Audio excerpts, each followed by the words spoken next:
Hello. तीसरा lecture जो है बेसिक इंग्लिश का हम स्टार्ट कर रहे हैं।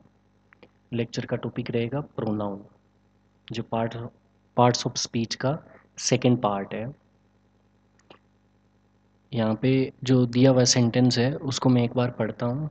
Ram asked Radha if the headphones were Radha's, but Radha said the headphones belong to other person. अब ये जो मैंने सेंटेंस बोला है, इस सेंटेंस में बार बार जब आप देख रहे हो कि नाउन को जब मैं बार बार बोल रहा हूँ तो बोलते वक्त थोड़ा सा अजीब महसूस हो रहा है।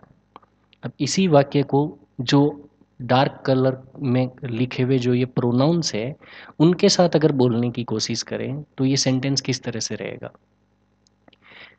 आई asked Radha, I asked her if the headphones were hers, but she said the headphones belonged to someone else, or we can say they belong to someone else। तो ये बेसिक जो है मीनिंग रहता है प्रोनाउन का। बेसिकली आप क्या देख पा रहे हो कि यहाँ पे जो राम लिखा हुआ था उस राम की जगह जब मैंने आई लिख दिया तो भी वही मतलब बन रहा है। राधा की जगह हर लिख दिया तो ये हर जो है वो एक प्रोनाउन है। इसी तरह से राधाज जो आप देख रहे हो, राधाज जो है क्या है आपका पॉजेसिव केस है नाउन राधा का, तो उसकी जगह हर्स जो एक प्रोनाउन है वो यूज़ किया। राधा की जगह फिर से अब इस बार शी जो है प्रोनाउन यूज़ किया। हेडफोन्स की जगह दे प्रोनाउन यूज़ किया और अदर पर्सन की जगह समवन एल्स ये प्रोनाउन यूज़ किया। कुछ और एग्जाम्पल देखते हैं। It might rain tomorrow. It जो है यहाँ पे एक प्रोनाउन है, बट देयर देयर एक प्रोनाउन है। Isn't much we can do about that, that much and we, these are all pronouns. They are these are the days that I like best। these and I ये दो जो words हैं वो pronouns हैं। Which of them do you prefer, which them you ये तीनों जो है क्या है प्रोनाउंस है। Help yourself to whichever you like, yourself, whichever you ये तीनों जो है क्या है प्रोनाउंस है। अब ये थोड़ा सा आपको पता चला होगा कि किस तरह के शब्द जो आपको दिखाई दे रहे हैं उन्हें हम प्रोनाउंस बोल रहे हैं। बेसिकली ये जो तीन एग्जाम्पल लिए गए हैं यहाँ पे तीन अलग अलग सेंटेंसेस के, वो सिर्फ और सिर्फ इसलिए लिए गए हैं कि थोड़ा सा आपको ये अंदाज़ा लगे कि प्रोनाउंस दिखाई कैसे देते हैं। अब डेफिनेशन देखते हैं प्रोनाउन होता क्या है। A pronoun is a word that substitutes for a noun or noun phrase, preventing repetition and making discourse smoother. तो ऊपर आप देखोगे कि हमने जो एक नाउन है राम, राधा, हेडफोन, इन सभी नाउन्स की जगह पे हमने नए शब्द जो है जोड़े हैं। और इसी तरह के जो नए जो शब्द होते हैं जिन्हें हम नाउन्स के जगह पे रख सकते हैं उन्हें ही हम जो है प्रोनाउंस बोलते हैं। यहाँ पे ध्यान देने वाली बात ये है कि ज़रूरी नहीं है कि ये जो है सब्सटीट्यूट सिर्फ एक नाउन को करे, कई बार जो है ये नाउन फ्रेज को जो है रिप्लेस कर सकते हैं। फ्रेज का बेसिकली मीनिंग ये होता है कि जब एक से ज़्यादा शब्द एक एंटिटी की तरह काम करे तो उसे हम फ्रेज बोलते हैं। फ्रेज के बारे में, क्लॉज के बारे में आगे और बेहतर तरीके से पढ़ेंगे। अभी के लिए आप इतना समझो कि नाउन या फिर नाउन फ्रेज को जो शब्द सब्सटीट्यूट कर सकता है, मैं कहने का मतलब उसकी जगह पे कोई दूसरा शब्द लिखा जा सकता है, वो शब्द होता है प्रोनाउन। और ये हम इसलिए करते हैं ताकि रिपीटिशन को कम कर सके और थोड़ा सा बोलने का लहजा जो होता है, लैंग्वेज जो है हमें अच्छे से बोल सके, उसको अच्छी दिखाई दे, बोलने वाली जो सेंटेंस स्ट्रक्चर है वो हमारा अच्छा दिखे। अब देखो प्रोनाउंस क्या क्या काम करता है। एक काम इसका ये होता है कि वो it can refer back to something already mentioned. जैसे कि आपने पहले कोई एक नाउन यूज़ कर रखी है, जैसे एग्जांपल लेता हूँ मैं, नीना बोट ए बुक। इसमें जो ये नीना ये एक नाउन है, हमें पता है। बुक जो एक नाउन है, शी स्टार्टेड रीडिंग इट, तो यहाँ पे ये शी जो है वो रेफर कर रहा है पहले बताई हुई एक नाउन नीना को, और इट रेफर कर रहा है एक पहले बताई हुई नाउन बुक को। तो एक तो काम ये हो सकता है प्रोनाउन का कि पहले से कोई बताई हुई जो नाउन है, पहले से जो मेंशन की हुई नाउन है, उसको ये रेफर कर सकते हैं। अब इसका उल्टा भी हो सकता है, आप सेंटेंस का स्ट्रक्चर इस तरह से भी बना सकते हो कि ये पहले दी हुई किसी नाउन को नहीं बल्कि उसी वाक्य के अंदर आगे दी हुई कोई नाउन को रेफर करे। एग्जाम्पल देखो, before he left Arun finished his homework. Before he आपको पता है ये अरुण को रेफर कर रहा है, अरुण फिनिश्ड हिज होमवर्क। तो ऐसा भी हो सकता है। तीसरा इसका फंक्शन ये हो सकता है कि ये किसी पीपल, थिंग्स या टाइम या प्लेसेस की तरफ पॉइंट कर सकता है, जो कि जो बोल रहा है, जो स्पीकर है, उसके रिलेटिव पोजीशन में हो, उसके आसपास हो, उससे दूर हो। जैसे कि this chair, this is a chair, that is a chair, here, there, इस तरह से ये जो है प्रोनाउन के काम हो सकते हैं। हिंदी में कहें तो ऐसे शब्द जो किसी संज्ञा के स्थान पर उपयोग किए जा सकते हैं, बेसिकली उन्हें हम प्रोनाउन बोलते हैं। अब एक प्रोनाउन जो होता है, प्रोनाउन वाला जो शब्द होता है, उसकी खास बात क्या होती है? चार कोर प्रॉपर्टीज जो है उसके अंदर पाई जाती है। एक प्रोनाउन का एक पर्सन होता है अक्सर, जैसे कि फर्स्ट पर्सन। फर्स्ट पर्सन मतलब वो व्यक्ति जो बोल रहा है, तो उसके लिए जो उसे बोला जाता है फर्स्ट पर्सन। उसके लिए हम प्रोनाउंस यूज़ करते हैं, आपने देखा होगा मैं या हम, इंग्लिश में बोले तो आई, वी। इसी तरह से सेकंड पर्सन के लिए हिंदी में आप इस्तेमाल करते हो आप, तुम। इंग्लिश में यूज़ किया जाता है यू। ऐसे ही थर्ड पर्सन के लिए ही, शी, इट, दे। ये सारे प्रोनाउंस जो है क्या है, अलग अलग पर्सन्स को बिलोंग करते हैं। तो एक तो प्रॉपर्टी जो है प्रोनाउन की हो गई पर्सन। फिर आता है नंबर। प्रोनाउंस भी नाउन की तरह सिंगुलर और प्लूरल हो सकते हैं। जैसे ही एक सिंगुलर व्यक्ति को रेफर करता है, दे जो है एक जो है प्लूरल पर्सन को रेफर करता है, एक बहुवचन को रेफर करता है। ही जो है एक सिंगुलर को रेफर करता है। सेम तरीके से आई जो होता है वो एक सिंगुलर को रेफर करता है, वी जो होता है वो एक प्लूरल को रेफर करता है। इसी तरह से बहुत सारी भाषाओं में, स्पेशली इंग्लिश में भी हमें देखने को मिलता है कि जिस तरह से नाउन के जेंडर होते हैं वैसे ही प्रोनाउंस के भी जेंडर होते हैं। एग्जाम्पल लेते हैं, ही, शी, इट। तो इट का कोई जेंडर नहीं होता है, चीज़ों के लिए इस्तेमाल करते हैं या जानवरों के लिए इस्तेमाल करते हैं, न तो वो फीमेल होते हैं ना मेल होते हैं। लेकिन मेल्स के लिए जो हम ही जो प्रोनाउन है वो यूज़ करते हैं, वहीं जो फीमेल्स होती है उनके लिए शी जो है प्रोनाउन यूज़ किया जाता है, फॉर एग्जाम्पल। फिर बात आती है, जैसे नाउन के केस में हमने अलग अलग केसेस पढ़े। हमने पढ़ा नॉमिनेटिव केस होता है, या जब वो ऑब्जेक्ट की तरह काम करता है, या फिर पॉजिटिव या रिफ्लेक्सिव। उसी तरीके से जो है प्रोनाउन के केस में केसेस बहुत ज़्यादा इंपॉर्टेंट हो जाते हैं। क्यों? क्योंकि इनका जो सब्जेक्टिव, ऑब्जेक्टिव, पॉजिटिव और रिफ्लेक्सिव केसेस जो होते हैं वो बिल्कुल डिफरेंट होते हैं। ये आगे चल के थोड़ा सा और ज़्यादा क्लियर आपको हो जाएगा। In English, pronouns mostly function as proforms, but there are pronouns that are not proforms and there are proforms that are not pronouns. तो इंग्लिश के अंदर जो है प्रोनाउंस जो है प्रोफॉर्म्स की तरह ट्रीट किए जाते हैं या काम करते हैं, पर ऐसा नहीं है कि हर जगह ऐसा ही होता है। कई सारी प्रोनाउंस ऐसी होती है जो प्रोफॉर्म्स नहीं होती है, और कई सारी प्रोफॉर्म्स ऐसी होती है जो प्रोनाउंस नहीं होती है। अब देखो क्लियर करते हैं कि प्रोफॉर्म से मेरा मतलब क्या है। प्रोफॉर्म्स का मतलब ये हो गया कि उस वाक्य के अंदर पहले से दी हुई किसी बात, किसी एक्सप्रेशन या किसी शब्द को मीन्स शब्द को रेफर करना। एग्जाम्पल देखेंगे तो और क्लियर होगा। एक एग्जाम्पल लेता हूँ, it is a good idea. तो ये जो इट है इस आइडिया को रेफर कर रहा है, तो इसका मतलब ये एक प्रोफॉर्म है, और ये इट हमें पता है कि एक प्रोनाउन भी है। दूसरा वाक्य जैसे देखता हूँ, I know the people who किसके लिए आया है? पीपल्स के लिए। तो ये जो है इस वाक्य के अंदर हु जो एक वर्ड आया हुआ है, ये इस वाक्य के अंदर ही दिए हुए किसी दूसरे शब्द को रेफर कर रहा है, which means this is A proforma. और साथ साथ में हु हमें पता है कि एक प्रोनाउन होता है। Who works there. अब यहाँ पे जो ये हु है ये प्रोनाउन तो है, लेकिन आपको पता चल रहा है कि ये इस वाक्य के अंदर किसी को रेफर नहीं कर रहा है, हु।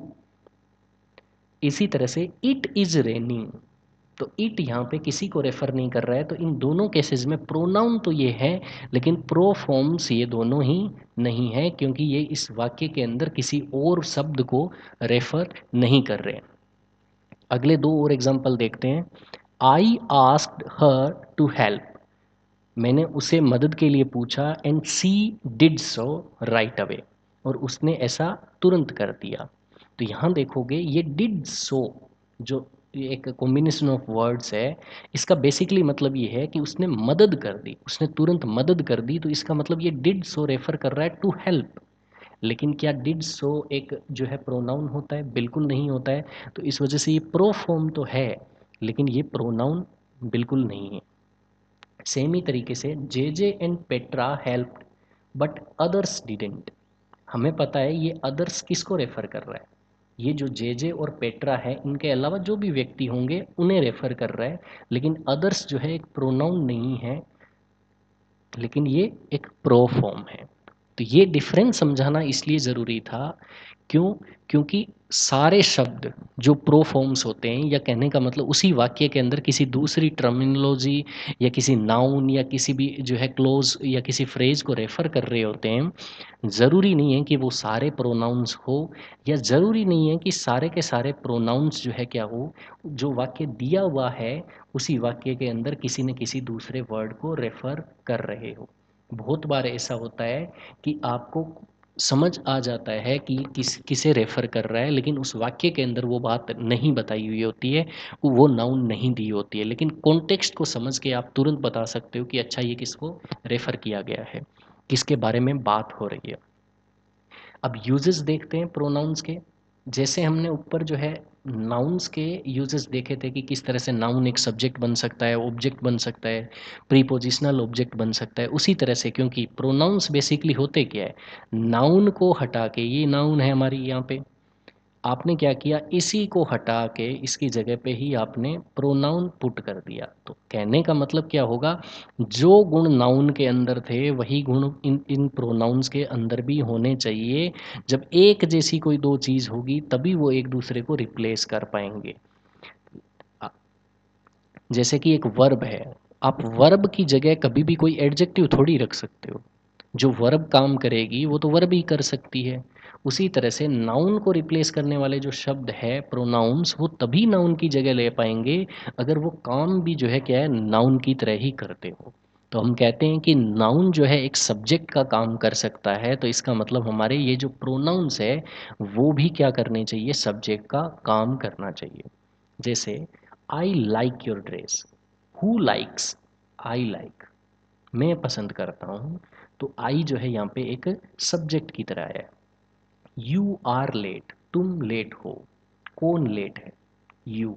तो यू एक सब्जेक्ट की तरह इस सेंटेंस में काम कर रहा है। ही इज़ माई फ्रेंड, ही जो है एक सब्जेक्ट का काम कर रहा है। इट इज़ रेनिंग, इट जो है एक सब्जेक्ट है। इट के बारे में और देयर के बारे में, ये जो प्रोनाउंस होते हैं इनके बारे में डिटेल में देखने की ज़रूरत पड़ेगी कि कैसे यहाँ पे इट जो है एक डमी सब्जेक्ट है। She is on the, she is on holiday. तो सी फिर से जो है हॉलीडे में, छुट्टियों पे कौन है, she. We live in England, कौन रहता है, वी रहते हैं, हम रहते हैं। दे कम, वो आते हैं, कौन आते हैं, वो, दे। तो ये सारे जो है क्या हो गया, हमें समझ में आया कि जिस तरह से नाउन जो है सब्जेक्ट का काम करती है, उसी तरीके से प्रोनाउंस भी जो है क्या आपका एक सब्जेक्ट का काम कर सकती है। फिर देखते हैं कि हमें पता है कि नाउन जो है एक ऑब्जेक्ट का काम कर सकती है, तो इस हिसाब से जो है प्रोनाउंस भी जो है क्या करने चाहिए, ऑब्जेक्ट का काम करने चाहिए। Can you help me, help मतलब मदद करना, किसकी, मेरी। यहाँ पे देखोगे can you help me, indirect object हो गया। ऐसे I can see you, see who, किसको देख सकते हो आप, यू। तो किसको का जवाब जो होता है आपका होता है इनडायरेक्ट ऑब्जेक्ट। तो यू यहाँ पे इनडायरेक्ट ऑब्जेक्ट है। इसी तरह से लाइक, किसको लाइक करना, शी डजेंट लाइक, कौन लाइक नहीं करता है, शी एक सब्जेक्ट है। लेकिन किसको लाइक नहीं करते, हिम, उसे। तो हिम जो है आपका हो जाएगा indirect object. I saw her in town today, I एक सब्जेक्ट है, सो देखा, किसको, हर।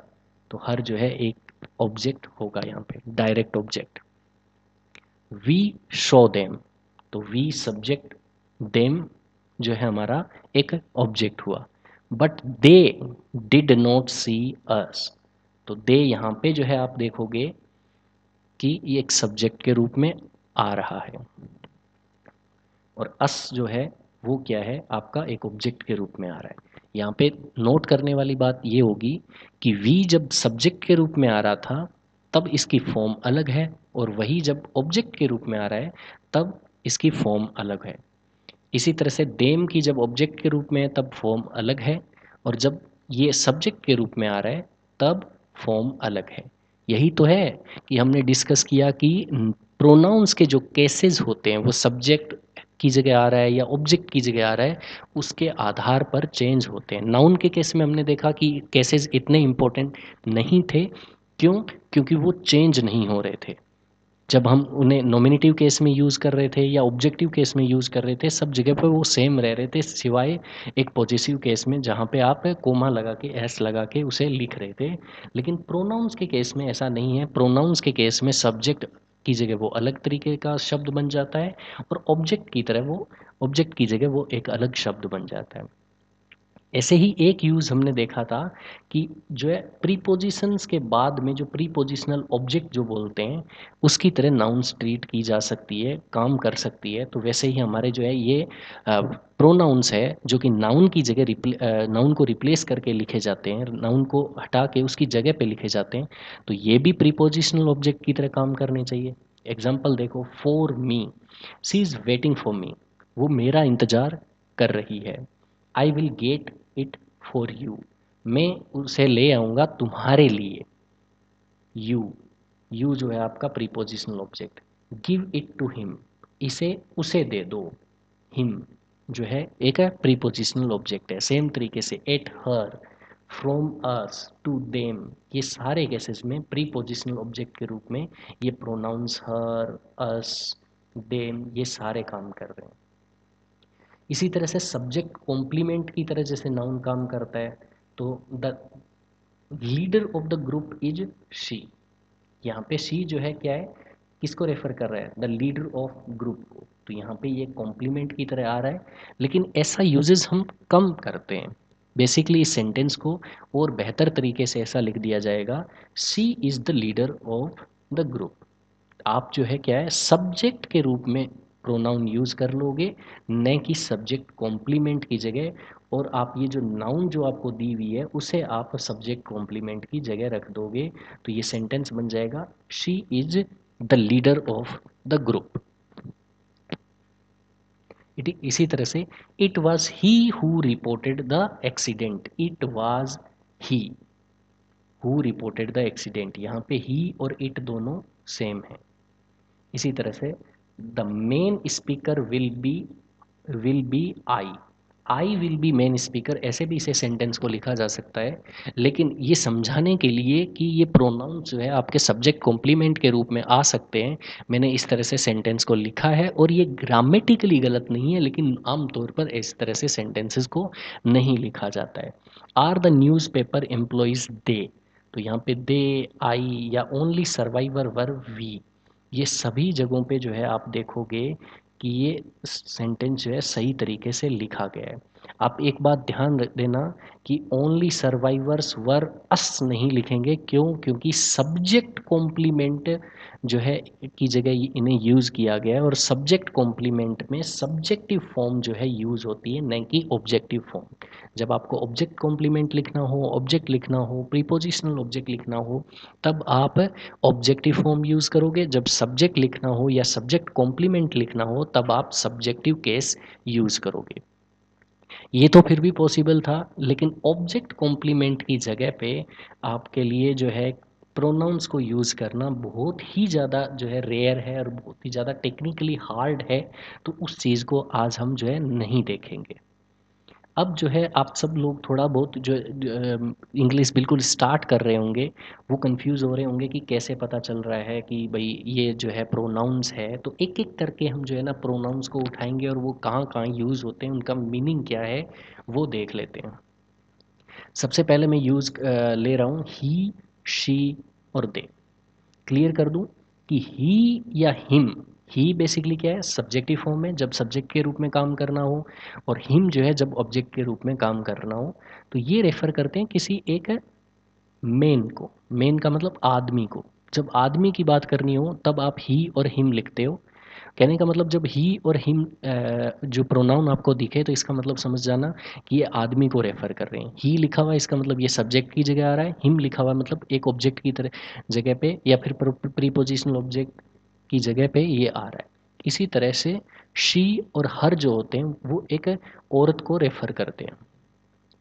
जब आप श्योर नहीं हो कि सामने वाला जिसके बारे में आप बात कर रहे हो वो एक आदमी है या एक औरत है, तो सिंपली क्या है, कन्फ्यूज़न को दूर करने के लिए आप बहुवचन में दे और देम इस्तेमाल कर सकते हो। नॉर्मली जो है क्या होता है, इंग्लिश के अंदर दे और देम जो है प्लूरल गिने जाते हैं, लेकिन आजकल जो है क्या होता है, दे और देम को सिंगुलर के रूप में भी एक्सेप्ट कर लिया जाता है जब आपको जेंडर नहीं पता हो सामने वाले का। This is Jack, he is my brother. ये जो जैक एक लड़का था, इसके जगह पे आपने लिख दिया ही। सब्जेक्ट की जगह पे I don't think you have met him. यहाँ पे जब ऑब्जेक्ट की जगह जैक के बारे में बात करनी थी, हिम लिखा। जब सब्जेक्ट की जगह बात करनी थी तो ही लिखा। आई तो खुद एक प्रोनाउन है ही। This is Angela, she is my sister, have you met her before. Same चीज़ देखो, एंजेला लड़की है, लड़की के लिए सी लिखा सब्जेक्ट में, और ऑब्जेक्ट की जगह आपको जब यूज़ करना था तब आपने हर लिखा। ऑब्जेक्ट क्यों है, फिर से आप सवाल बिल्कुल बेसिक सवाल जो नाउन वाले चैप्टर में पढ़ा है वही पूछ के देख लो। मेट मतलब मिलना, किससे मिलना, हर इनडायरेक्ट ऑब्जेक्ट हो गया। You could go to a doctor, आप एक डॉक्टर के पास जा सकते हो। They might help you, doctor जो है जैसे मैंने बोला था कि जेंडर न्यूट्रल होते हैं, उनका कोई जेंडर नहीं होता है, फीमेल मेल नहीं होते हैं, तो इसलिए दे यहाँ पे यूज़ की कर लिया गया है। दे माइट हेल्प यू यहाँ पे सब्जेक्ट के रूप में है। Talk to a friend, ask them to help you. Same तरीके से टॉक टू ए फ्रेंड, ये एक वचन है, उसके बावजूद आपने लिखा आस्क देम, क्यों? क्योंकि फ्रेंड का आपको जेंडर नहीं पता है, ही है या शी है, तो आप यहाँ पे देम लगा दोगे, कोई समस्या नहीं है। आस्क देम, देखो यहाँ पे आस्क पूछा, पूछना, किससे पूछना, तो उसका जवाब है देम। तो ये देम ऑब्जेक्ट की जगह आ रहा है, इसलिए देम लिखा, नहीं कि they. Ask they to help you नहीं लिखा जाएगा, ask them to help you. तो ये तीन जो है, कई बार इनके ऊपर क्वेश्चन बन जाता है कि इन तीनों में से कौन सा यूज़ करें। सिंपली लड़का है ही इस्तेमाल करो, लड़की है शी इस्तेमाल करो, और अगर आपको लड़का या लड़की में पता नहीं है कि क्या है, आप दे इस्तेमाल कर सकते हो, भले ही वो एक वचन हो या बहुवचन हो। इसी तरह से यू और दे में क्या डिफरेंस रहेगा और कब कब इनको इस्तेमाल करना है, कहाँ इस्तेमाल करना है। We use you to talk about people in general, including speaker and hearer. जब आपको क्या करना हो, लोगों के बारे में जब कोई बात बोलनी हो, आम तौर पर जो है ना क्या होता है, इन जनरल लोगों के बारे में बात करनी हो, तब आप यू का इस्तेमाल कर सकते हो। You can by this book everywhere, आप इस बुक को कहीं पे भी खरीद सकते हो। आप यहाँ पे एग्जैक्टली आप ये नहीं कह रहे हो सामने वाले व्यक्ति को कि आप ही को खरीदनी है, इन सेंस आप ये कह रहे हो कि कोई भी व्यक्ति जो है इस बुक को कहीं से भी खरीद सकता है। This book is on sale everywhere, क्यों? क्योंकि ये किताब जो है सेल पर है हर जगह पे। ऐसे you can't park here, parking is not allowed here. जब आप कहते हो यू कांट पार्क हेयर तो स्पेसिफिकली आप ये नहीं कह रहे हो कि सामने वाले व्यक्ति आप जो है यहाँ पे पार्क नहीं कर सकते। कहने का मतलब ये हो गया कि यहाँ पे पार्किंग अलाउड नहीं है। इन जनरल लोगों के बारे में बात कर रहे हो, इन जनरल जब लोगों की बात होती है तब यू आप इस्तेमाल करते हो। अब दे और देम आपको कब यूज़ करना है, जब आप किसी ऑर्गेनाइजेशन या किसी इंस्टीट्यूशन के बारे में जब आप बात कर रहे हो। अब इंस्टीट्यूशंस और ऑर्गेनाइजेशन जैसे क्या हो सकता है, सरकार हो सकती है आपकी, रेस्टोरेंट हो सकता है, एयरलाइन हो सकती है। लोगों के बारे में बात करनी है, यू इस्तेमाल करो। इन जनरल जब लोगों के बारे में बात करनी है तब यू इस्तेमाल करो। लेकिन जब आपको किसी ऑर्गेनाइजेशन या इंस्टीट्यूशन के बारे में बात करनी है, किसी संस्था के बारे में बात करनी है, तो फिर आप दे इस्तेमाल करो। जैसे दे सर्व गुड फूड हेयर, वो यहाँ पे अच्छा खाना परोसते हैं। वो मतलब रेस्टोरेंट, रेस्टोरेंट में मतलब जो भी लोग रहते हैं, या रेस्टोरेंट खुद जो ऑर्गेनाइजेशन है, संस्था है वो। आस्क देम, देम यहाँ पे क्यों आया, क्योंकि ऑब्जेक्ट की जगह पे ये आ रहा है।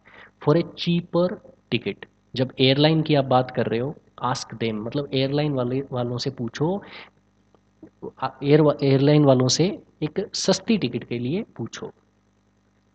अब स्पेशली जब आप गवर्नमेंट, क्योंकि गवर्नमेंट भी एक तरह की इंस्टीट्यूशन है, ऑर्गेनाइजेशन है, या किसी तरह की अथॉरिटीज़ के बारे में जब बात कर रहे हो, तब आप स्पेशल रूप से दे ही इस्तेमाल करो। जैसे they don't let you smoke in here, तो सरकार क्या है, आपको किसी जगह पे जैसे हॉस्पिटल होती है वहाँ पे स्मोकिंग अलाउड नहीं होती है, तो they don't let you smoke in here का मतलब हो जाएगा कि government don't let you smoke in here, they are going to increase taxes, government are going to increase taxes. तो दे किसके लिए इस्तेमाल किया आपने, गवर्नमेंट के लिए, ऑथोरिटीज़ के लिए इस्तेमाल कर रहे हो। They are building a new motorway, तो authorities are building a new motorway. Authorities means मतलब जो भी सरकारी संस्थाएं होती है, जैसे आप मानते हो कि हर सिटी के अंदर म्यूनसिपलिटी होती है, गवर्नमेंट होती है, तो वो ऑथोरिटीज़ बोली जाती है।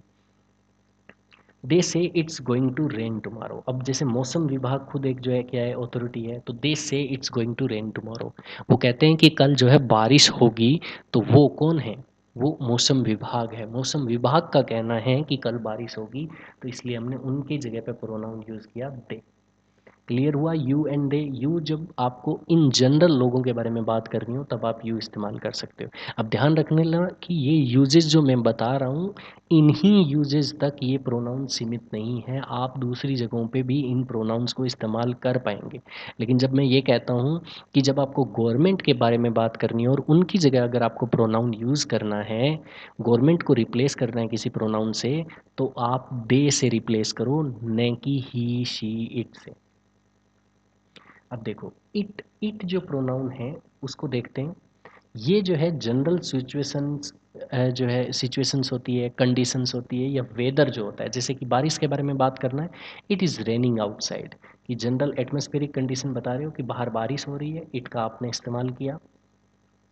इट्स गेटिंग लेट, कि देरी हो रही है, आप टाइम के बारे में बात कर रहे हो। It is a nice day today, आप जनरल मौसम की बात कर रहे हो। It is hard to believe का मतलब क्या होता है, जनरल कोई भी फैक्ट है, कोई स्टेटमेंट है, उसके बारे में बात कर रहे हो, कि इस पर भरोसा करना मुश्किल है। It feels like summer already, कि अभी ये जो है ऑलरेडी जो है समर जैसा, गर्मियों जैसा मौसम बन गया है, गर्मियों जैसा महसूस हो रहा है। तो फिर से आप एटमॉस्फेयर और जनरल फीलिंग की बात कर रहे हो। अब क्लेफ्ट सेंटेंसेस होते हैं for emphasis, where it isn't substituting for a specific noun. कई बार क्या होता है कि आप जो है एक सेंटेंस को जो है सीधा लिख सकते हो, लेकिन जब आपको जोर देना हो किसी शब्द पे तब आप उसे एक्स्ट्रा बना के लिखते हो। अब देखो ये जो वाक्य है, it was John who broke the window, इसको मैं सिंपल भाषा में बोलूँ तो कहने का मतलब है ये जॉन था जिसने खिड़की तोड़ी। अब इसी वाक्य को सिंपली ऐसा भी लिख सकते थे हम, John broke the window, John ने खिड़की तोड़ी।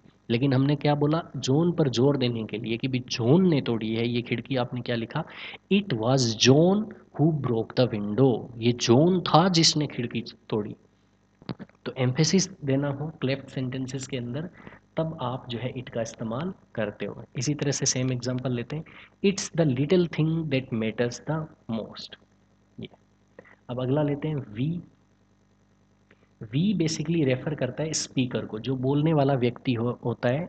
और जब बोलने वाला व्यक्ति जो है क्या होता है, एक अकेला व्यक्ति न हो बल्कि वो एक ग्रुप के बारे में बात कर रहा हो, तब जो है आप वी का इस्तेमाल करते हो। जैसे we need to be more careful with our resources, कि हमें जो है अपने संसाधनों को लेकर ज़्यादा सचेत रहने की ज़रूरत है। यहाँ पे हमें से वो क्या क्या मतलब है, हमें से उसका मतलब हुआ हम सब लोग, वो सब पूरे ग्रुप को पूरी सोसाइटी को शामिल करके बात कर रहा है।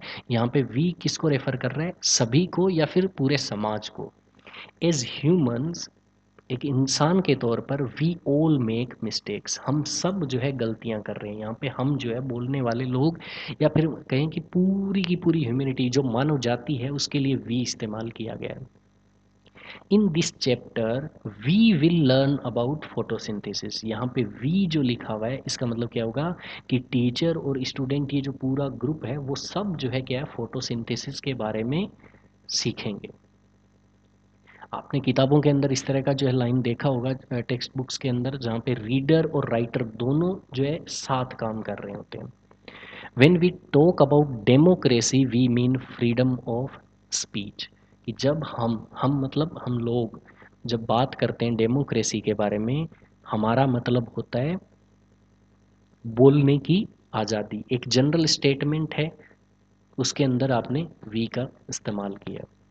अब देखो आपने बहुत सारी जगहों पे वन, वन का मतलब ऐसा सीखा होगा कि O N E, one means एक, लेकिन ये एक प्रोनाउन भी होता है, ये ध्यान रखने वाली बात है। तो जनरली जब आपको क्या करना हो, यू की जगह पे कोई बेहतर जो है शब्द अगर इस्तेमाल करना हो जो ज़्यादा फॉर्मल लगे, औपचारिक लगे, तो उसकी जगह आप वन को इस्तेमाल कर सकते हो।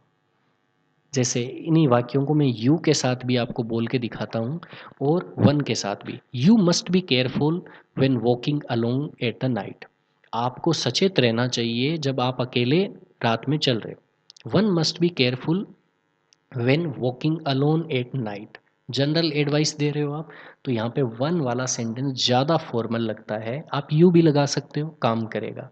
One never knows what might happen, किसी को पता नहीं कि कल क्या होगा। इसी जगह पे आप ये लिख सकते हो, you never know what might happens, आपको कभी नहीं पता कि आगे क्या होने वाला है। ये वन का मतलब हो गया कोई भी, किसी को नहीं पता। If one wishes to succeed one must work hard, if you wishes to succeed you must work hard. तो यू वाले जो केसेस थे उनकी जगह पे आप वन का इस्तेमाल कर सकते हो। अब ये कहोगे कि जब यू है तो हम वन क्यों लगा रहे हैं, तो जब लैंग्वेज के अंदर फॉर्मल वे के लिए जब ये अवेलेबल है तो आपको सीखना चाहिए। क्योंकि बहुत सारी जगह हो सकता है कि आप नहीं इस्तेमाल करो, लेकिन आप जिस टेक्स्ट को पढ़ रहे हो, जिस इंग्लिश की बुक को पढ़ रहे हो, जिस स्टोरी को पढ़ रहे हो सकता है कि उस राइटर ने इन चीज़ों को इस्तेमाल किया गया हो। तो इंग्लिश लैंग्वेज को समझने के लिए जो है ये प्रोनाउन काफ़ी इम्पोर्टेंट रहता है। अब इसी तरह से देखो, सम, समबडी या समवन, ये जो तीन शब्द है ये किसको रेफर करते हैं, जब स्पेसिफिक कोई पर्सन या ग्रुप न हो, इन जनरल कोई जो है ना कोई अननोन पर्सन की जब आप बात करते हो या एग्जैक्टली आप नहीं बता रहे हो कि किस व्यक्ति की आप बात कर रहे हो, तब somebody left the door open, किसी ने दरवाजा खुला छोड़ दिया। तो ये समबडी जो है कोई अनस्पेसिफिक पर्सन को रेफर कर रहा है, अननोन पर्सन को। ऐसे ही someone told me you were moving, किसी ने जो है क्या है बताया मुझे कि तुम जो है यहाँ से दूसरी जगह जा रहे हो, मूव कर रहे हो। अब ये किसने बताया, ये उस जो बोलने वाले व्यक्ति ने बताना ज़रूरी नहीं समझा, इसलिए उसने बोला कि किसी ने मुझे बताया। इसकी जगह आप लिख सकते हो राम टोल्ड मी, तो वो एक स्पेसिफिक पर्सन हो गया। लेकिन यहाँ पे आप एक अनस्पेसिफिक पर्सन की जो है बात कर रहे हो। सम से the world will and in fire, कुछ लोग कहते हैं कि दुनिया जो है आग में झुलस जाएगी। लेकिन ये कुछ लोग कौन हैं, सम से ये नहीं बताया गया है एग्जैक्टली, अनस्पेसिफाइड लोगों की बात हो रही है। There something in the air tonight, कि आज हवा में कुछ चहल पहल है, हलचल है, समथिंग। ये समथिंग क्या है स्पेसिफिकली नहीं बताया गया कि हवा में ऐसा क्या महसूस हो रहा है जो आज की हवा अलग लग रही है। हवा में जो है थोड़ी सी नमी ज़्यादा है, हवा में जो है क्या है, कुछ जो बैक्टीरियल या जो हवा में रेत के कण ज़्यादा है, या फिर हवा जो है अच्छी सुहानी लग रही है। क्या चीज़ है वो स्पेसिफिकली नहीं बताया गया है। There something in the air tonight. इसी तरह से none, nobody, no one, ये भी तीन प्रोनाउंस होते हैं। इनको देखते हैं। जब कंप्लीटली अब्सेंस ऑफ पीपल को दिखाना हो, nobody was home when I called, जब मैंने फ़ोन किया तब घर पर कोई भी नहीं था। Nobody means no one. Absence of any person, किसी भी व्यक्ति का अब्सेंस होना, न मौजूद होना, उसे बोला हमने नो बडी। इसी तरह से नो वन अंडरस्टैंड मी, मुझे कोई नहीं समझता। तो ऐसे पर्सन्स की अब्सेंस जो बोलने वाले को समझ सके। नन ऑफ अस, हम में से कोई भी नहीं, none of us knew the answer, हम में से किसी को भी जो उत्तर नहीं पता था, मतलब किसी को भी नहीं, मतलब 0 लोगों को उत्तर पता था। इस तरह से नन, नोबडी और नो वन को आप इस्तेमाल कर सकते हो। इसी तरह से एनी, एनीबडी और एनीवन, तो ये भी सेम उसी तरह से समबडी, समवन की तरह अनस्पेसिफाइड पर्सन को जो है रेफर करता है। स्पेशली जब क्वेश्चंस पूछे जाते हैं या नेगेटिव स्टेटमेंट्स यूज किए जाते हैं, when choice is indifferent. Can anyone help me, तो बेसिकली आप ये पूछ रहे हो कि क्या कोई ऐसा व्यक्ति मौजूद है जो मेरी मदद कर सके। I did not see anybody there, मैंने वहाँ किसी को नहीं देखा। अब्सेंस ऑफ एनी पर्सन, उसने नहीं देखा तो वहाँ पे मौजूद था या नहीं था। I didn't see nobody there नहीं लिख के I didn't see anybody there. Pick any card you like, कोई भी। अब चॉइस जो दी गई है कि कोई भी एक कार्ड चूज करो, तो उसमें स्पेसिफिक तो नहीं है ना कि ये लाल वाला आपको चूज करना है या पीले वाला चूज करना है। कोई भी कार्ड उठाओ तो इन डिफरेंट चॉइस आपको मिल रही है। तो वैसे केस में आपने एनी यूज़ किया।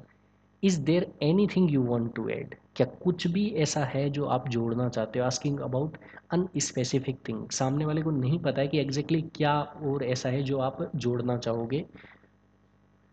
तो ऐसे केसेस में आप एनी, एनीबडी और एनीवन ये इस्तेमाल कर सकते हो। यहाँ पे एनी, एनीबडी और एनीवन और सम, समवन, समबडी, इन दोनों में अंतर बेसिकली ये रहता है कि ये जो एनी, एनीबडी और एनीवन जो होता है, ये स्पेसिफिकली जो नेगेटिव सेंटेंसेस होता है वहाँ पे आप समबडी, समवन ये इस्तेमाल नहीं कर सकते।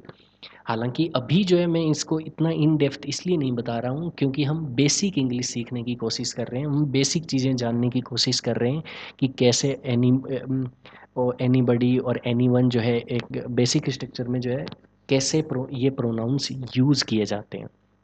थोड़ा ध्यान रखने के लिए इतना बोल सकते हो कि जब नेगेटिव सेंटेंस हो और आपको अनस्पेसिफाइड पर्सन या ग्रुप या कोई चीज़ के बारे में बात करनी हो, तब आप प्रीफर करो कि एनीवन, एनीबडी या एनीवन इस्तेमाल करो, न कि समवन, समबडी। अब देखो टाइप्स ऑफ प्रोनाउंस पढ़ना स्टार्ट करते हैं। Personal pronouns. These pronouns refer to specific people or things. They change form depending on their role, subject, object in sentence and their number, singular और plurals. ये जो personal pronouns होते हैं वो specific लोगों या चीज़ों को रेफर करते हैं। तो बेसिकली आप ये कह सकते हो कि पर्सनल प्रोनाउंस जो होती हैं उनकी जगह जो इस्तेमाल किए जाते हैं आने वाले जो आपके प्रोनाउंस होंगे वो जो होते हैं पर्सनल प्रोनाउंस होते हैं।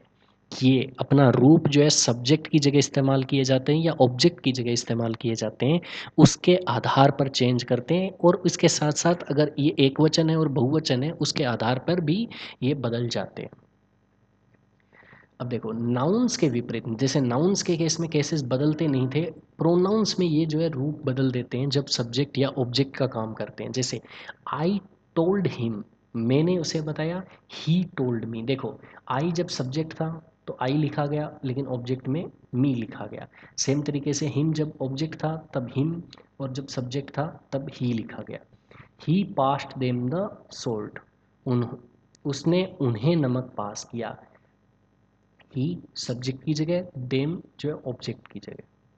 अब देखो, सब्जेक्ट प्रोनाउंस का मतलब ये हो गया कि एक्शन, कोई भी क्रिया जो हो रही है उसको करने वाले जो व्यक्ति के रूप में या वस्तु के रूप में जब आप इन प्रोनाउंस को इस्तेमाल करोगे तो कैसे लिखोगे।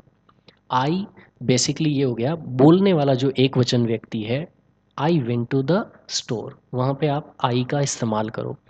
यू का मतलब क्या हो गया, जो सामने जिस पर्सन को आप एड्रेस कर रहे हो, you are kind, are you coming, सामने वाले जिससे भी बात कर रहे हो उसके लिए आप यू लिखो।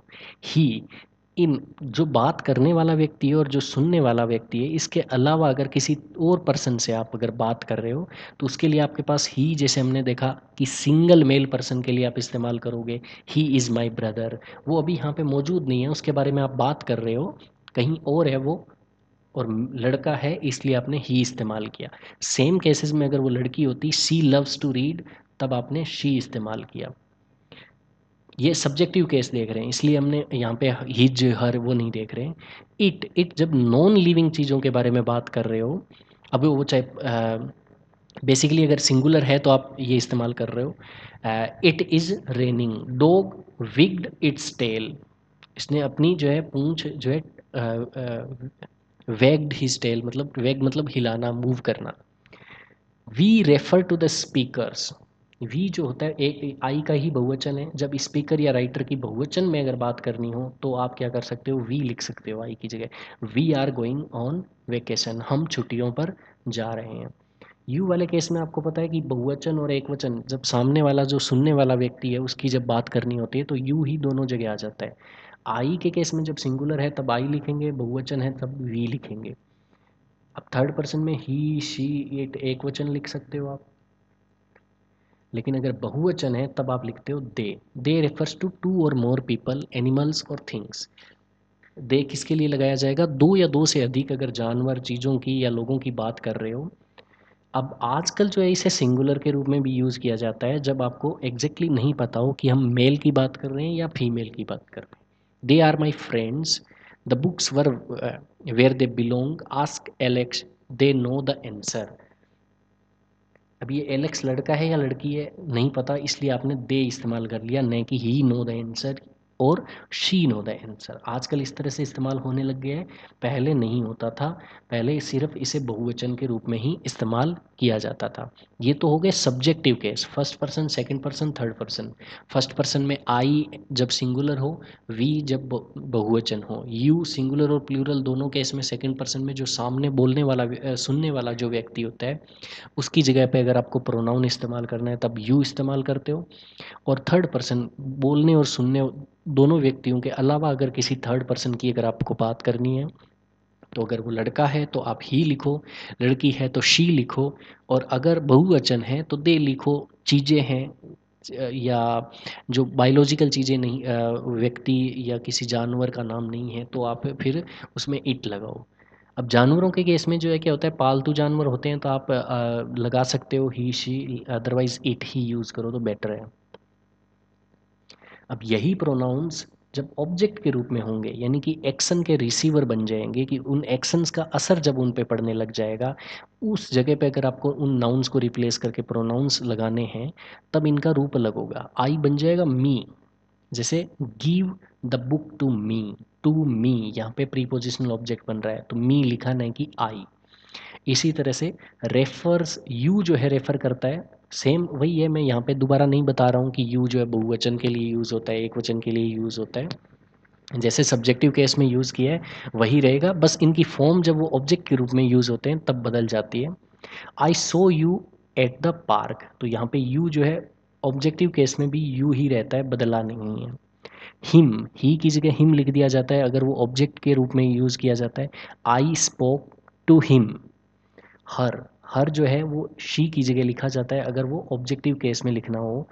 ही gave the gift to her, her यहाँ पे ऑब्जेक्टिव केस है। इट जो है क्या होता है, एक सिंगल नॉन लिविंग चीज़ के लिए लिखा जाता है, एनिमल या फिर एक जनरल आइडिया के लिए। Don't worry about it, I saw it on the table. I saw, मैंने देखा, क्या देखा, इट, इट कोई भी चीज़ के बारे में लिखा गया हो कि मैंने पेन टेबल पर देखा, इट, तो इट जो है क्या होता है, आप ऑब्जेक्टिव केस में इट ही लिखते हो। वी की जगह अगर आपको ऑब्जेक्टिव केस लिखना है कि ऑब्जेक्ट की जगह पे जो नाउन इस्तेमाल की थी उसकी जगह अगर आपको कोई भी प्रोनाउन चाहिए तो आप वी ने लिख के अस लिखोगे। सी इनवाइटेड, उसने इनवाइट किया किसको, हमें, अस, ने कि she invited we to dinner.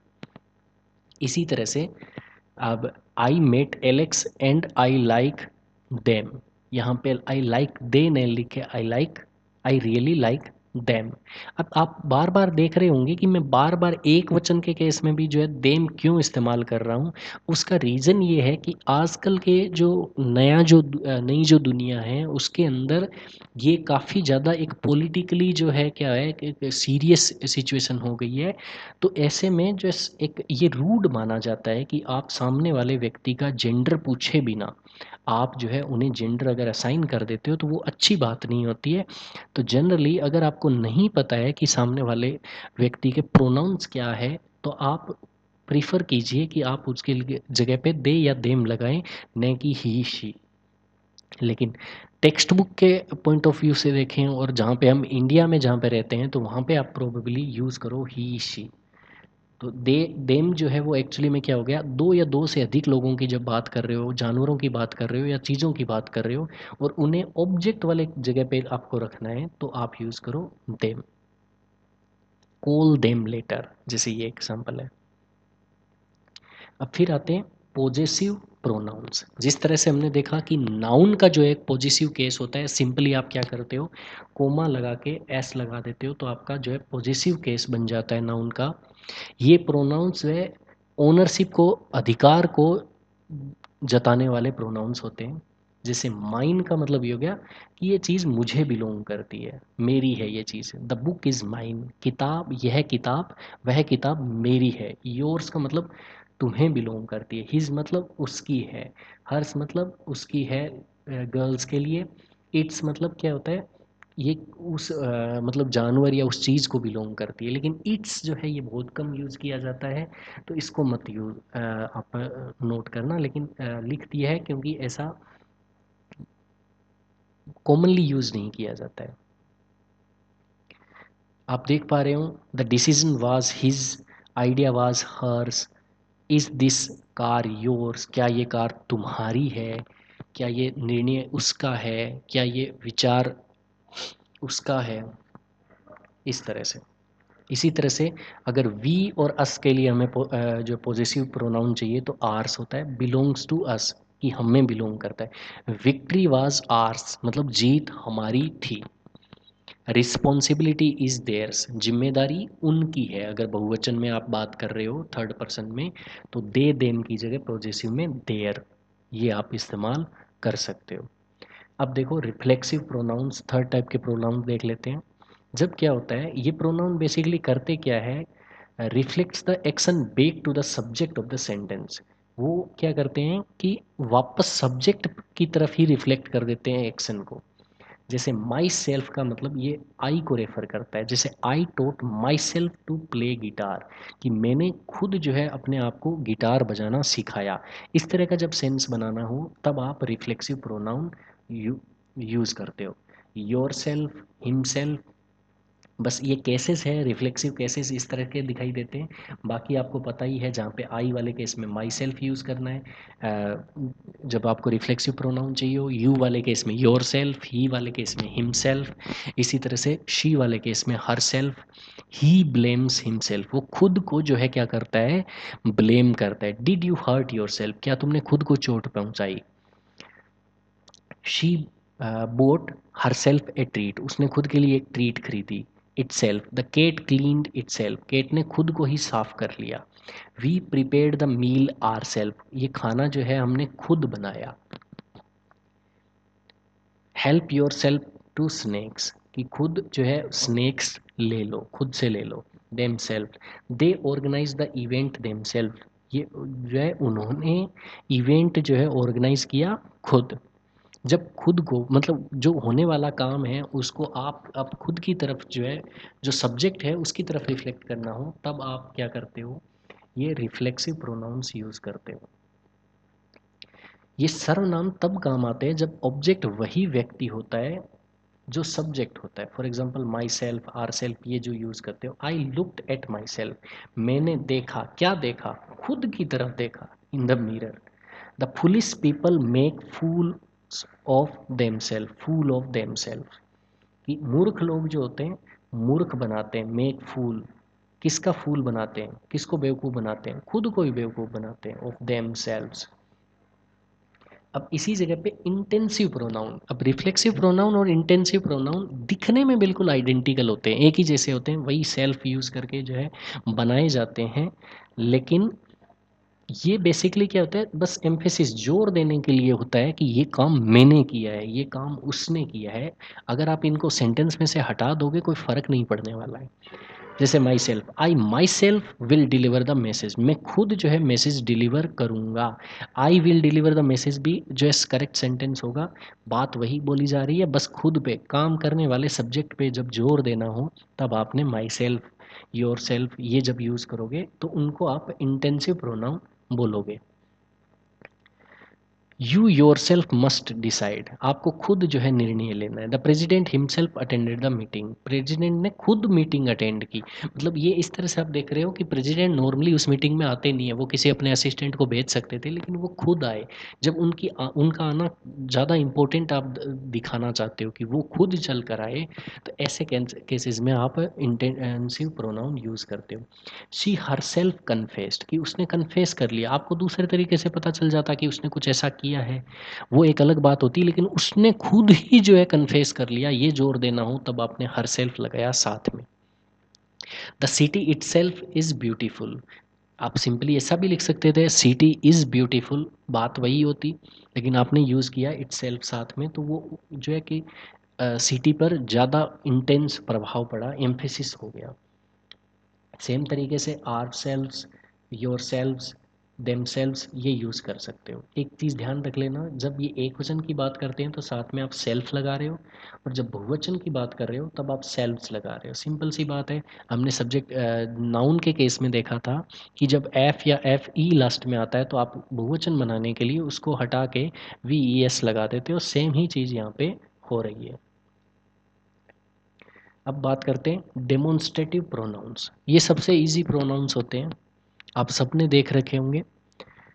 Basically क्या होता है कि जो बोलने वाला व्यक्ति है, these pronouns point to specific people, place और थिंग्स।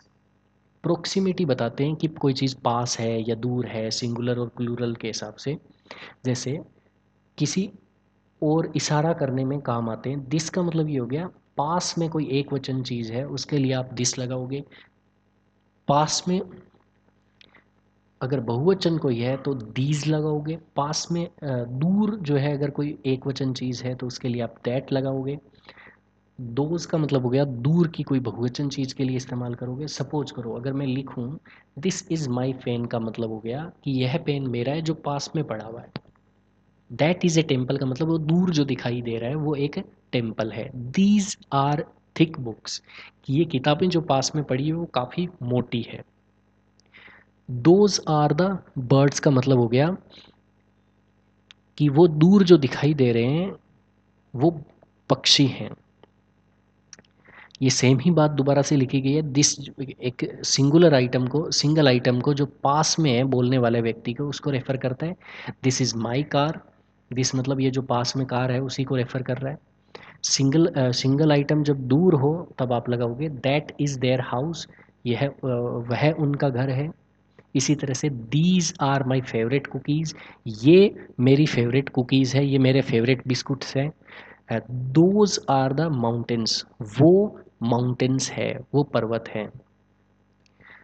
अब डेमोन्स्ट्रेटिव प्रोनाउन जब एक नाउन के साथ चिपक कर आते हैं तो ये डेमोन्स्ट्रेटिव एडजेक्टिव बन जाते हैं। और मोस्ट प्रोबेबली जो है आप देखोगे कि ज़्यादातर जो प्रोनाउंस हम पढ़ रहे हैं वो एडजेक्टिव या डिटरमाइनर की तरह काम कर सकते हैं, लेकिन ये चीज़ें अभी नहीं बता के जब एक बार आप एडजेक्टिव और डिटरमाइनर पढ़ लोगे तब हम इन तीनों चीज़ों के बीच में रिलेशन देखेंगे। एग्जाम्पल एक वैसे ही दे दिया है मैंने, दिस कार, तो ये कार की आगे जो है जुड़ कर ये दिस आया है, तो यहाँ पे ये प्रोनाउन नहीं है। हालांकि दिस ये जो है क्या होता है एक प्रोनाउन की तरह काम आ सकता है। ये माइन जरूर जो है क्या है, एक प्रोनाउन है, एक पॉजेसिव प्रोनाउन है। इसी सेंटेंस को अगर मैं ये लिख दूं, दिस इज माई कार, अगर मैं इसे ऐसे लिख दूं, दिस इज माई कार, तब आप देखोगे कि ये दिस जो है क्या है, एक डेमोन्स्ट्रेटिव प्रोनाउन है। लेकिन अब यहाँ पे ये जो माई कार है, यहाँ पे नाउन तो कार है, तो ये माई जो है वो एक्चुअली में प्रोनाउन नहीं होके बल्कि क्या है, एक पॉजेसिव डिटरमाइनर है, जिसके बारे में आगे पढ़ेंगे हम। इस वाले केस में ये माइन जो था वो एक प्रोनाउन था। अब देख लेते हैं इंटरोगेटिव प्रोनाउंस जो होती हैं उन्हें। जब क्वेश्चंस पूछने हो तब आप इन प्रोनाउंस को इस्तेमाल कर सकते हो। जब आप लिखते हो हु, तो बेसिकली इसका मतलब होगा है कौन या किसने। किसी भी व्यक्ति के लिए जब आप इस्तेमाल करते हो, जब आपका मीनिंग होता है कौन या किसने, तब आप हु लगाते हो। हुम लगाने का मतलब हो गया, हुम और हु में अंतर बेसिकली ये है कि जैसे ही जो है सब्जेक्ट की जगह लिखा जाता है और हिम जो है ऑब्जेक्ट की जगह लिखा जाता है, उसी तरह से हु जो है सब्जेक्ट की जगह लिखा जाता है और हुम लिखा जाता है ऑब्जेक्ट की जगह। जैसे किसे या किसको, ऑब्जेक्ट फॉर्म होती है हु की। वाट, वॉट लिखा जाता है चीज़ों के लिए। विच मतलब कौन सा, कौन सी, इस तरह से। हुज, हुज जो होता है जब व्यक्तियों के बारे में पूछना हो कौन सा, तब हुज लगाते हो। चीज़ों के बारे में लगाते हो विच। उदाहरण देखते हैं, हु टोल्ड यू मीन्स तुम्हें किसने बताया। यू टोल्ड हुम, ये हुम जो ऑब्जेक्ट आया इसका मतलब तुमने किसे बताया। दोनों में अंतर देख रहे हो, यहाँ पे ये ऑब्जेक्ट सब्जेक्ट के रूप में आ रहा है, तब हमने लिखा हु टोल्ड यू, तो तुम्हें किसने बताया। और दूसरे वाले केस में हुम का मतलब हो गया किसे, तुमने किसे बताया। To whom did you speak, तुमने किससे बात की। अब आखिरी वाक्य में हुम जो देख रहे हो आप, वो टू प्रीपोजिशन के बाद में आया है। इसका मतलब ये जो है क्या है, ऑब्जेक्ट ने, इस प्रीपोजिशन का ऑब्जेक्ट है, सब्जेक्ट नहीं है। यहाँ पे शुरू में भले ही आया हो ये ध्यान रख लेना, टू के बाद में आया हुआ है, किसी प्रीपोजिशन के पीछे आया है, इसका मतलब ये प्रीपोजिशनल ऑब्जेक्ट है। अब एक और चीज़ गौर करने वाली ये है कि आप इन प्रोनाउंस के जो है हिंदी मीनिंग से ज़्यादा उसका एसेंस समझने की कोशिश करोगे तो बेहतर रहेगा। अब एग्जाम्पल के साथ देखो, वहाँ कौन है, रोटी चोरी किसने की, चॉकलेट किसको पसंद है। इन तीनों वाक्यों में यहाँ पे कौन, किसने, किसको, इनको जब इंग्लिश में बनाओगे तो तीनों के लिए आप हु लिख सकते हो। जैसे हु इज़ देयर, वहाँ कौन है, हु स्टोल द रोटी, किसने रोटी चुराई। हु लाइक्स चॉकलेट, चॉकलेट किसको पसंद है। तो ये ध्यान रखना है कि वो कहाँ पे इस्तेमाल कर रहे हैं। तो चॉकलेट किसको पसंद है, पसंद किसको है, किसने, कौन, तीनों के लिए आपने हु लिखा। तो ये तीनों यहाँ पे जो है सब्जेक्ट का काम कर पा रहे हैं, इसलिए आपने यहाँ पे हु लिखा। ये ध्यान देने वाली बात होती है। कई बच्चे क्या कर लेते हैं, ऐसे रट लेते हैं WHO, हु यानी कौन, WHO हु यानी कौन। इस तरह से आपको रट के जो है नहीं रखना है इन चीज़ों को, ये ध्यान देने वाली बात रहेगी। अब हु एक व्यक्ति के बारे में अगर आपको पूछना हो तो हु इस्तेमाल करते हो, हुम। व्यक्ति के बारे में पूछना है लेकिन उसे ऑब्जेक्ट की जगह पे इस्तेमाल करना है तो हुम लिखोगे, हुज। आपको पोजेशन के बारे में पूछना है, जैसे आप बोलते हो ना कि इंटेरोगेटिव के भी पॉजेसिव फॉर्म होती है। आप ये कह सकते हो हुज बुक इज दिस, किसकी किताब है ये, हुज। व्यक्ति के व्यक्ति के बारे में, चीज़ों के बारे में वही बात लिखनी हो, वोट डू यू वांट, आप क्या चाहते हो, तो वोट लगाया। विच मतलब ask about a choice, choice के बारे में पूछ सकते हो, which colour do you like, कौन सा कलर आपको जो है पसंद है, वहाँ पे आपने विच इस्तेमाल किया। ये सारे जो है आपने देख लिए इंटेरोगेटिव प्रोनाउन। अब अगला जो प्रोनाउन का पार्ट है वो देखोगे तो आप देख पाओगे कि यही जो वर्ड्स है, यही वर्ड्स दोबारा से हमने सेम टू सेम जो है रिलेटिव प्रोनाउंस बन जाते हैं। अंतर क्या रहेगा वो देख लेते हैं। तो रिलेटिव क्लोज को जो है इंट्रोड्यूस करने का ये काम करते हैं रिलेटिव प्रोनाउंस। अब ये रिलेटिव क्लोज क्या होते हैं ये आगे जाके देखने को मिलेगा, इसलिए और सिंपल भाषा में मैं बता देता हूँ। जब ये हु जब आपका क्या करता है एक रिलेटिव प्रोनाउन का काम करेगा, तब इसका मतलब कौन नहीं होगा, तब इसका मतलब होगा जो, जिसने या किसने। हुम का मतलब हो जाएगा जिसको। केस वही है, हु जब सब्जेक्ट हो, हुम जब ऑब्जेक्ट को रिप्लेस कर रहा हो। दैट का मतलब जो चीज़ों के लिए जब जुड़ने वाली बात ज़रूरी हो, या जुड़ने वाली बात जब ज़रूरी नहीं हो। ये जो है प्रोनाउंस को इस्तेमाल करके आगे जो बात आप जोड़ोगे वो जोड़ने वाली बात उतनी ज़रूरी नहीं है तो विच लगाओ, और ज़रूरी है तो दैट लगाओ। हुज मतलब जिसका, वाट मतलब जो। अब एग्जांपल देते हैं, देखो। आई टोल्ड हिम, मैंने उसे बताया। हु स्टोल हिज वॉच, किसने उसकी घड़ी चुराई। आई टोल्ड हिम, मैंने उसे बताया कि उसकी घड़ी किसने चुराई। ये इस तरह से बना है। तो यहाँ पे आप देखोगे पर्सन नहीं पूछा जा रहा है यहाँ पे, बल्कि ये जो बताना और चुराना, ये दोनों जो अलग अलग वाक्य हैं, इन वाक्यों को जोड़ने का यहाँ पे ये काम कर रहा है। आई शो द मैन हुम, हुम ये हुम का मतलब हो गया कि ये हुम जो वर्ड लिखा हुआ है ये एक्चुअली में इस आई के बारे में नहीं बल्कि इस मेन के बारे में है। हुम पीपल वर्शिप्ड, मैंने उस आदमी को देखा जिसे लोग पूछते हैं। किसे पूछते हैं? उस आदमी को पूछते हैं, नहीं कि मुझे पूछते हैं। अगर आप यहाँ लिख देते I saw the man who people worshipped, तो ये गलत हो जाता। I gave him the book which he required, मैंने उसे किताब दी जिसकी या जो उसे चाहिए थी। Which he required. The phone that I bought yesterday stopped working, phone जो आई बोट यस्टरडे जो मैंने कल खरीदा, स्टॉप्ड मतलब रुक गया, वर्किंग काम करना बंद कर गया। अब ये जो मैंने यहाँ पे जो रिलेटिव प्रोनाउंस आपको यहाँ पे बताए हैं, इनके अंदर आप देखोगे कि दो दो वाक्यों को मैं जोड़ के बना रहा हूँ। एक वाक्य ये है सब्जेक्ट वर्ब ऑब्जेक्ट, और यहाँ पे भी यही जो है क्या वर्ब ऑब्जेक्ट, इस तरह से। तो इस तरह के जो है ना एक वाक्य के अंदर एक से ज़्यादा वाक्य जब होते हैं तो उन्हें बोला जाता है उपवाक्य या क्लोजेस बोला जाता है। अब ये क्लोजेस क्या होते हैं देख लो। अभी के लिए तो क्लोजेस कैसे सीखेंगे, आगे बढ़ के जब एक बार पार्ट्स ऑफ स्पीच कंप्लीट हो जाएगा तब जो है हम क्लोजेस वाली चीज़ जो है देखेंगे। जब कंजक्शन पढ़ेंगे तब मैं फिर से जो है इस रिलेटिव प्रोनाउन को और अच्छे से क्लियर करवाऊंगा, क्योंकि यही जो है रिलेटिव प्रोनाउंस होते हैं वो रिलेटिव क्लोज का भी काम, रिलेटिव कंजक्शन का भी काम जो है कर लेते हैं।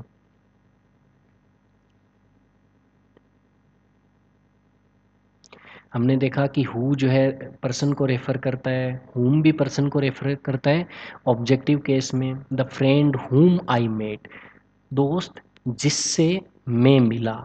Yesterday lives nearby, position दिखाना हो। द आर्टिस्ट हुज, आर्टिस्ट जिसका काम, whose work won award is here. ये सारी बातें दोबारा से लिखी हुई है तो मैं इन्हें दोबारा से नहीं बता रहा हूँ आपको। अब आते हैं इनडेफिनेट प्रोनाउंस। आपने जैसे शुरू में देखा था ना कि एनीबडी समबडी, ये जो प्रोनाउंस आपने इस्तेमाल किए थे, वो प्रोनाउंस जो होते हैं जब वो किसी अनस्पेसिफाइड पीपल प्लेस या फिर थिंग्स को रेफर करते हैं तब इन्हें इनडेफिनेट प्रोनाउंस जो है कहा जाता है। सिंगुलर इनडेफिनेट प्रोनाउंस जो है ऑफन सिंगुलर वर्ब्स लेते हैं, जैसे अनदर। अनदर का मतलब वन मोर या एडिशनल वन। एनीबडी, एनीवन, कोई भी व्यक्ति जब इस्तेमाल करना हो। एनीथिंग मतलब कोई भी चीज़। ईच, ईच का मतलब हो गया एवरी सिंगल वन इंडिविजुअली। यहाँ पे ईच जो है एक वचन होता है क्योंकि आप एक एक करके जो है इनके बारे में बात करते हो। इसी तरह से ईदर मतलब क्या होगा, या ये या वो, वन और the other of two. Everybody, everyone का मतलब हो गया सभी लोग। एवरीथिंग का मतलब हो गया सभी चीज़ें। लेस का मतलब हो गया एक छोटी अमाउंट। जब अनकाउंटेबल जो है नाउन्स के बारे में बात कर रहे हो तब आप लेस लगाओगे। लेस का मतलब कम, मात्रा में कम। लिटिल का मतलब भी जो है थोड़ा, अमाउंट में कम। मच का मतलब ज़्यादा। जब अनकाउंटेबल हो, गिना नहीं जा सकता, जैसे ज़्यादा दूध, ज़्यादा पानी, इस तरह से। नीदर और ईदर एक दूसरे के अपोजिट है, आप देखोगे। ईदर का मतलब या तो ये या वो, नीदर का मतलब ना ये ना वो। इसी तरह से नो बडी और नो वन का मतलब हो गया कोई भी नहीं। नथिंग का मतलब कुछ भी नहीं। वन, वन का हमने इस्तेमाल पहले ही देख लिया है। जब एक सिंगल व्यक्ति को अनस्पेसिफाइड पर्सन के बारे में बात करनी हो, तब आप कई बार इन जनरल जो है यू इस्तेमाल कर लेते हो, या फिर फॉर्मल वे में वन इस्तेमाल कर सकते हो।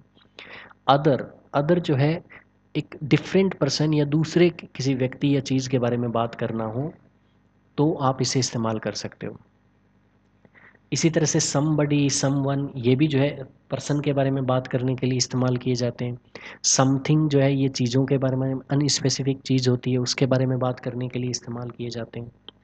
अब प्लूरल इंडेफिनिट प्रोनाउंस देख लेते हैं, जो कि प्लूरल वर्ब्स लेते हैं। अब इससे पहले जितनी भी ये जो इंडेफिनिट प्रोनाउंस मैंने बताई है, ये इन सब में जो है क्या होता है, एक वचन वाली जो है वर्ब्स आपको इस्तेमाल करनी है। इसके बाद में जो है कभी भी जो है प्लूरल जो वर्ब होती है वो नहीं लगानी है। अब देखो, बोथ मीन्स दो लोग, फ्यू मतलब स्मॉल नंबर, लोगों की या चीज़ों की कम संख्या, इन्हें गिना जा सकता है। मेनी का मतलब लार्ज नंबर। मेनी और मच में, फ्यू में, इन सब के डिफरेंसेस जो है आगे एक्सरसाइजेज जब हम करेंगे प्रोनाउंस की तब देखेंगे। सेवरल का मतलब more than two but not many, दो से ज़्यादा लेकिन बहुत ज़्यादा ना हो, तब सेवरल इस्तेमाल कर सकते हो। इसी तरह से जब वह वेरियस भी एक प्रोनाउन आता है, वो भी इस्तेमाल किया जाता है। सिंगुलर और प्लूरल जो है इनडेफिनिट प्रोनाउंस, कई बार वो सिंगुलर हो जाते हैं, कई बार वो प्लूरल हो जाते हैं। जब कॉन्टेक्स्ट देखोगे तब आपको समझ में आएगा। ऑल का मतलब क्या हो गया, एंटायर अमाउंट, पूरी जो मात्रा है, सब कुछ जो है, एवरीवन, इसका मतलब हो गया ऑल मतलब सभी। एनी का मतलब एक भी हो सकता है या कुछ लोग भी हो सकते हैं। मोर का मतलब क्या है, एडिशनल क्वांटिटी। मोस्ट का मतलब लार्जेस्ट पार्ट जो होता है किसी भी क्वांटिटी का, किसी भी चीज़ का, उसके लिए इस्तेमाल करता है। नन का मतलब नोट एनी, कोई भी नहीं। सम का मतलब कुछ थोड़ी मात्रा। अब ये सम जो है गिनने वाली चीज़ों के लिए और नहीं गिनने वाली चीज़ों दोनों को रिप्लेस करके इस्तेमाल किया जा सकता है। आज के लिए जो है हम काफ़ी टाइम हो गया है, इतना ही पढ़ते हैं। और कल जो है प्रोनाउन की एक्सरसाइज करने से पहले प्रोनाउंस के बारे में कुछ एक्स्ट्रा जो रूल्स है जिनको ध्यान देने की ज़रूरत पड़ती है वो पढ़ेंगे, और फिर जाके जो है हम एक्सरसाइजेज सोल्व करेंगे। आज के लिए बेस जो है हमने प्रोनाउन का तैयार कर लिया है। धन्यवाद।